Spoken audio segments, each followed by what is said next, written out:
PT Cisarua Mountain Dairy Tbk menargetkan pertumbuhan penjualan 2 digit hingga akhir tahun 2025. Cimory mencatatkan penjualan sebesar 5,14 triliun rupiah pada semester 1 2025, naik 16,59% dibandingkan 4,41 triliun pada periode yang sama tahun sebelumnya. PT Kimia Farma Tbk atau KF optimistis dapat meningkatkan kinerja keuangan di kuartal ketiga dan keempat tahun 2025. Perseroan menjelaskan 3 strategi utama perusahaan, di mana pertama memperkuat fundamental bisnis dengan menyederhanakan portofolio dan mendorong produk unggulan bernilai tinggi dan margin kompetitif. Pemirsa, PT Cisarua Mountain Dairy Tbk menargetkan pertumbuhan penjualan 2 digit hingga akhir tahun 2025. Perusahaan optimistis mempertahankan tren positif yang sudah terlihat selama semester pertama sebagai momentum untuk bertumbuh berkelanjutan dari tahun ke tahun. PT Cisarua Mountain Dairy Tbk menargetkan pertumbuhan penjualan 2 digit hingga akhir tahun 2025. Cimory mencatatkan penjualan sebesar 5,14 triliun rupiah pada semester 1 2025, naik 16,59% dibandingkan 4,41 triliun pada periode yang sama tahun sebelumnya.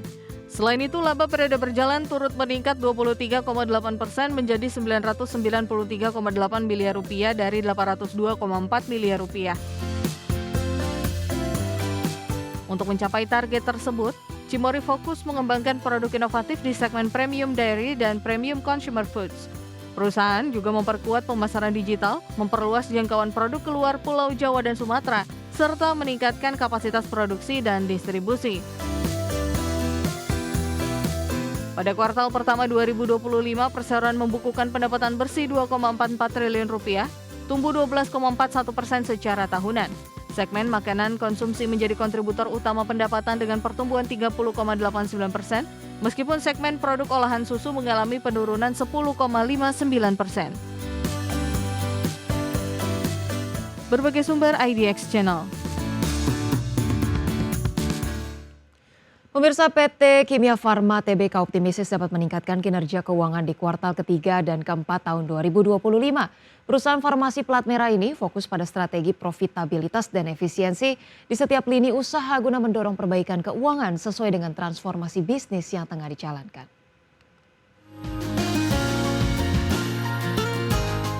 PT Kimia Farma Tbk atau KF optimistis dapat meningkatkan kinerja keuangan di kuartal ketiga dan keempat tahun 2025. Perseroan menjelaskan 3 strategi utama perusahaan, di mana pertama memperkuat fundamental bisnis dengan menyederhanakan portofolio dan mendorong produk unggulan bernilai tinggi dan margin kompetitif.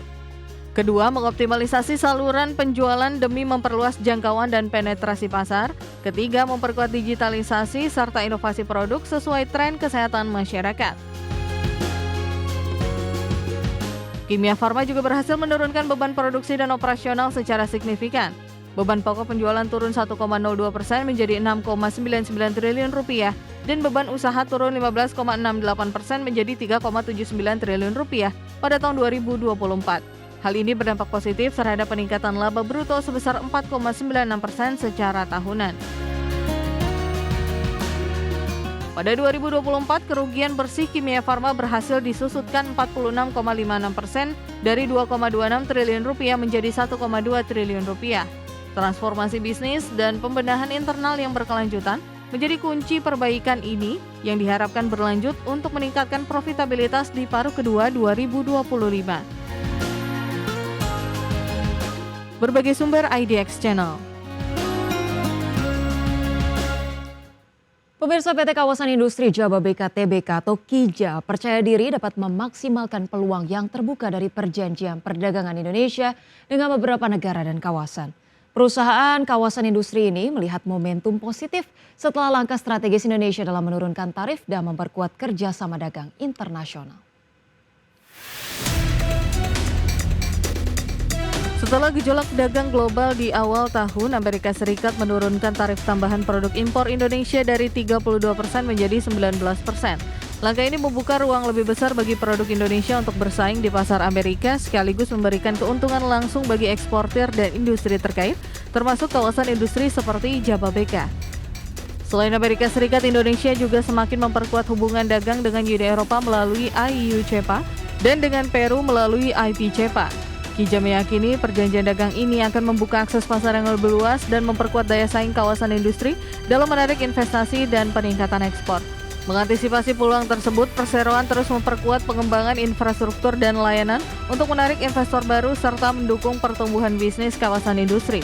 Optimisme ini didukung keyakinan bahwa perjanjian dagang yang lebih terbuka akan memperluas jaringan pasar dan membantu perusahaan berkembang berkelanjutan. Berbagai sumber IDX Channel. Nah, pemirsa, berikut kami hadirkan informasi seputar indeks harga saham gabungan pemirsa pada penutupan perdagangan sesi 1 hari ini 25 Agustus 2025. Pemirsa, IHSG terpantau ditutup menguat 1,02% atau menguat 79,9 poin ke posisi 7.938,8. Sempat menyentuh level tertingginya di 7.951,9 dan level terendahnya di 7.915.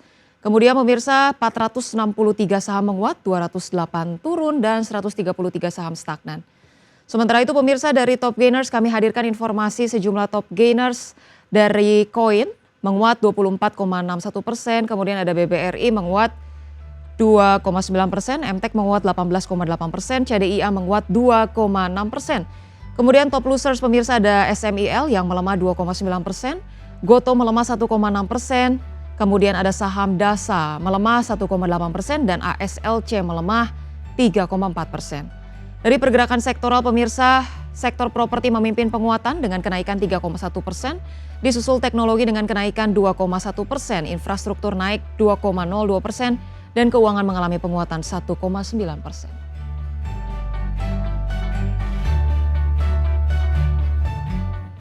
Pemirsa, terima kasih Anda masih bersama kami.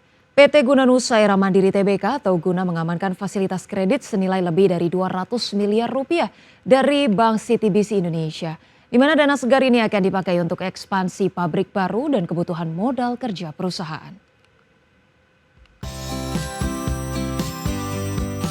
PT Guna Nusa Era Mandiri Tbk mengamankan fasilitas kredit dari Bank CTBC Indonesia. Fasilitas kredit yang dikantongi Guna Nusa Era Mandiri mencapai 212,85 miliar rupiah, di mana kredit investasi sebesar 164,85 miliar rupiah dengan tenor 8 tahun serta fasilitas modal kerja berbasis Omnibus Line senilai 3 juta dolar Amerika atau sekitar 48 miliar rupiah. Pinjaman jangka pendek ini memiliki masa berlaku maksimal 180 hari. Manajemen menyebut dana pinjaman akan digunakan untuk pembangunan pabrik baru di kawasan industri Kitix, Karawang. Selain itu, pembiayaan juga diarahkan untuk mendukung kebutuhan modal kerja, khususnya impor bahan baku. Perseroan bergaskan transaksi ini tidak menimbulkan dampak material terhadap kondisi keuangan, hukum, maupun keberlangsungan usaha. Meski nilainya mencapai sepertiga ekuitas perusahaan per akhir 2024, fasilitas ini dikategorikan sebagai transaksi material. Namun Guna Nusa memastikan pinjaman bukan merupakan transaksi afiliasi atau mengandung benturan kepentingan sesuai aturan OJK. Langkah ini diharapkan dapat memperkuat kapasitas produksi sekaligus menjaga pertumbuhan bisnis perusahaan ke depan. Berbagai sumber IDX Channel. Pemirsa, PT MNC Capital Indonesia Tbk resmi masuk ke dalam FTSE Global Equity Index Series kategori Microcap untuk periode September 2025. Pencapaian ini menegaskan kepercayaan investor global terhadap fundamental perusahaan sekaligus memperkuat posisi BCAP di pasar keuangan internasional.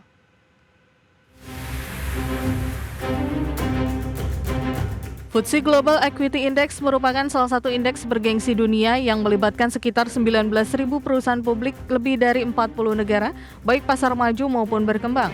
Indeks ini menjadi acuan penting bagi investor dalam melakukan diversifikasi dan strategi investasi global.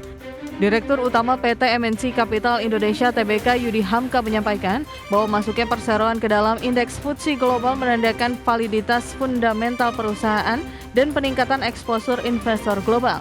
Perseroan terus mengembangkan Super App Motion Bank dan solusi digital inovatif seperti layanan flash untuk mendorong pertumbuhan berkelanjutan. Kinerja keuangan perseroan pada semester pertama 2025 menunjukkan hasil positif dengan pendapatan konsolidasian sebesar 1,87 triliun rupiah, tumbuh 22,3% secara tahunan. Kontribusi pendapatan bunga dan dividen sebesar 1,04 triliun rupiah, ditambah lonjakan pendapatan premi bersih dan pendapatan digital yang signifikan, mendukung peningkatan laba bersih menjadi 107,1 miliar rupiah. Sementara itu, perseroan resmi memperkenalkan Flash, rebranding dari platform Flash Mobile yang merupakan solusi payment gateway generasi baru yang lebih modern, cepat, dan mudah digunakan. Dengan platform baru ini, merchant dapat melakukan onboarding instan melalui website resmi dan tanpa prosedur rumit. Berbagai sumber IDX Channel.